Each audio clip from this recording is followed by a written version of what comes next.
ini dari kelompok 6, 2D3 ITA PENS 2018 akan menjelaskan mengenai constraint teori D6. Anggota kelompok kami terdiri dari Atasa, Maryam, dan Rijal. Untuk dosen pembimbingnya ada Bapak Rengga Asmara. Jadi pembahasannya di sini ada definisi constraint, membuat constraint, dan melakukan pemeliharaan constraint. Pertama yaitu definisi constraint. Jadi constraint di sini adalah batasan atau aturan yang ada pada tabel. Constraint mencegah penghapusan data dari suatu tabel yang mempunyai keterkaitan dengan tabel yang lain. Misal, terdapat keterkaitan antara tabel departemen dengan tabel pegawai, di mana pada tabel pegawai menyimpan informasi kolom nomor departemen yang juga terdapat pada tabel departemen. Jika baris dengan nomor departemen 10 akan dihapus dari tabel departemen, sedangkan terdapat data pegawai yang bekerja pada departemen tersebut, maka dengan adanya constraint antara dua tabel, penghapusan tersebut tidak bisa dilakukan. Oracle menyediakan beberapa tipe constraint, yaitu ada not null, unique, primary key, foreign key, dan check. Jadi ini adalah sintaks untuk create table. Nah, di sini selanjutnya ada membuat dan memelihara penggunaan constraint. Jadi yang pertama ada constraint not null, yang merupakan suatu kolom yang didefinisikan dengan constraint not null tidak boleh berisi nilai nol. Kolom yang berfungsi sebagai kunci primer atau primary key otomatis tidak boleh nol. Jadi di sini tidak ada baris yang berisi nilai nol. Tidak ada not null constraint. Nah, untuk baris yang berisi nilai nol untuk departemen kolom ID, maka di sini dia tidak akan ada not null constraint-nya. Di sini adalah contoh code-nya untuk constraint not null. Untuk class name varchar not null, dia diberi nama sistem. Untuk selanjutnya yaitu date constraint, emp underscore hire underscore date underscore nn not null, diberi nama user. Selanjutnya yaitu ada constraint unique. Constraint unique mendefinisikan suatu kolom menjadi bersifat unik. Jadi di sini ada ilustrasi penggunaan constraint unique.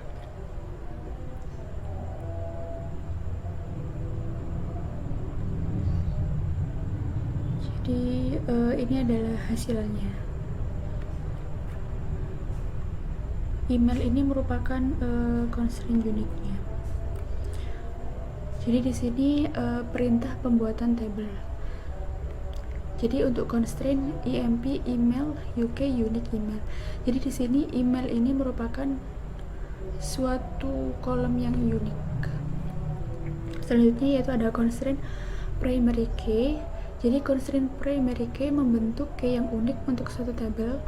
Kolom yang didefinisikan sebagai primary key akan mengidentifikasi suatu baris data menjadi unik. Jadi primary key itu yang dia itu berbeda daripada yang lain. Kayak misalnya departemen ID. Jadi dia di sini merupakan primary key. Ini adalah contoh ilustrasi penggunaan dari constraint primary key. Jadi di sini departemen ID merupakan primary key dari departments, dari kolom departments. Dan ini untuk hasilnya.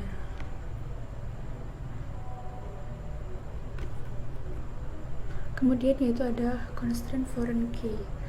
Foreign key constraint didefinisikan pada suatu kolom yang ada pada suatu tabel, di mana kolom tersebut juga dimiliki oleh tabel yang lain sebagai suatu primary key. Jadi foreign key itu dia dimiliki juga oleh tabel yang lain sebagai primary key. Di sini adalah contohnya. Jadi misalnya departemen ID ini sebagai departemen ID, dalam kolom departemen ini dia sebagai primary key, dan departemen ID yang terdapat dalam kolom employees itu merupakan foreign key. Nah, di sini ada perintah pembuatan tabel Jadi untuk constraint IMP dep FK foreign key department ID, reference department ID. Selanjutnya yaitu keyword dari constraint foreign key. Jadi keywordnya itu ada foreign key, yaitu mendefinisikan kolom yang ada pada tabel anak. Reference yaitu mengidentifikasi tabel dan kolom dalam tabel induk. Kemudian ada on delete cascade, yaitu penghapusan baris dependent dalam tabel anak pada saat sebuah baris pada tabel induk dihapus. Nah, kemudian yang terakhir ada on delete set null, yaitu mengkonversi departemen foreign key ke nilai 0.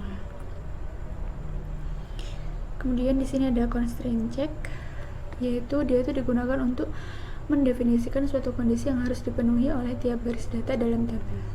Jadi contoh penggunaan yaitu ini. Jadi dia constraint IMP salary min check salary. Menambahkan suatu constraint. Nah, untuk menambahkan suatu constraint digunakan perintah alter table. Jadi untuk sintaksnya seperti ini, alter table terus add constraint type terus kolomnya apa. Ini untuk contohnya. Misalnya ditambahkan constraint foreign key pada tabel employees yang menunjukkan bahwa data manager harus valid atau berasal dari tabel employees. Jadi kita menggunakan sintaks alter table employees add constraint, jadi menambahkan constraint di tabel ini foreign key untuk manager ID, reference employee ID. Dan untuk menghapus constraint ini juga digunakan perintah alter table. Untuk penulisannya itu alter table terus nama tabelnya apa, kemudian drop constraint terus habis itu type kolomnya. Ini untuk sintaksnya. Terus kemudian mendisable constraint. Untuk menonaktifkan constraint digunakan klausa disable. Pilihan cascade digunakan untuk mendisable department integrity constraint. Jadi di sini tetap menggunakan alter table dan menggunakan sintaks disable untuk menonaktifkan. Kemudian ada men-enable constraint, yaitu mengaktifkan kembali constraint-nya, yaitu menggunakan alter table dan enable constraint. Kemudian ada cascading constraint. Ini digunakan dengan klausa drop column. Klausa cascade constraint menghapus semua referensial integrity constraint yang merefer ke primary dan unique key yang didefinisikan pada kolom yang dihapus. Jadi di sini kita menggunakan alter table terus nama kolomnya apa, kemudian kita drop cascade constraint.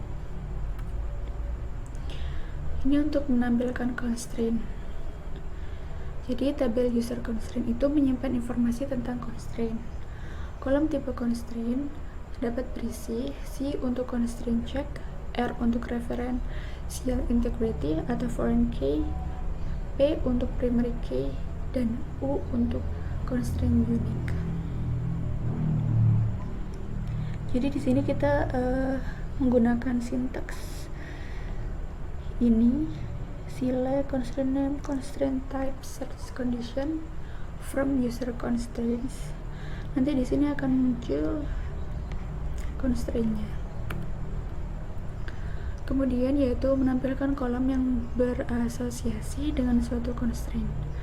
Berikut ini untuk menampilkan kolom yang berasosiasi dengan suatu nama suatu constraint yang ada pada view user cons column. Untuk sintaksnya seperti ini, dan ini adalah hasilnya. Kemudian pada bab ini terdapat latihan soal. Nah, jadi di sini soal yang pertama yaitu tambahkan tabel level primary key constraint pada tabel IMP pada kolom ID. Constraint diberi nama myIMP IDPK. Ini adalah sintaksnya atau code-nya. Jadi pertama kita alter table IMP. Karena di sini kita disuruh untuk menambahkan, maka kita add constraint dengan nama myEMP-IDPK.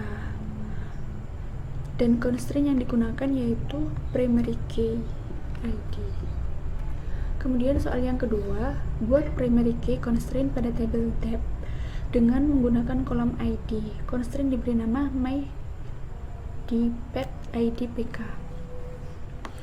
Seperti yang tadi, yaitu alter table depth, karena kita akan menambahkan untuk table depth, terus add constraint dengan nama add constraint myEMP-IDPK, dan kemudian primary key untuk kolom ID.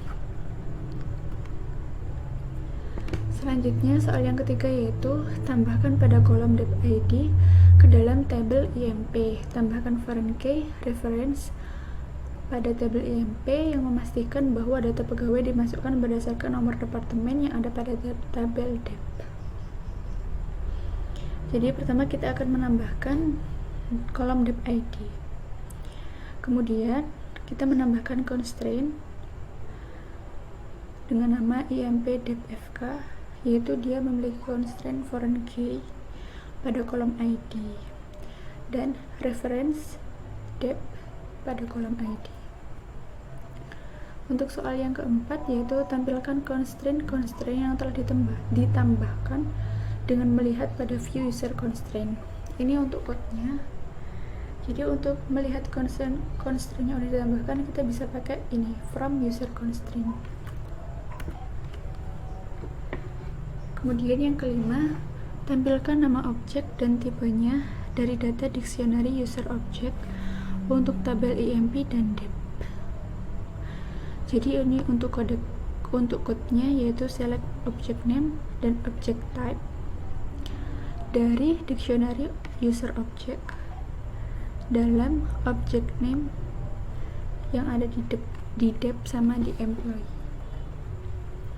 Kemudian soal yang keenam, modifikasi tabel IMP. Tambahkan kolom commission dengan tipe data number 2. Tambahkan constraint untuk memastikan bahwa kolom ini harus diisi dengan nilai 0.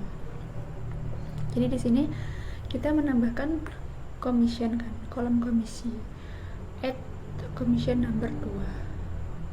Kemudian kita juga menambahkan constraint yaitu add constraint ck_com check commission, dan di sini kita harus melakukan sebuah pengecekan bahwa ini tuh harus diisi dengan nilai lebih dari 6. Nah, sekian penjelasan dari teori D6.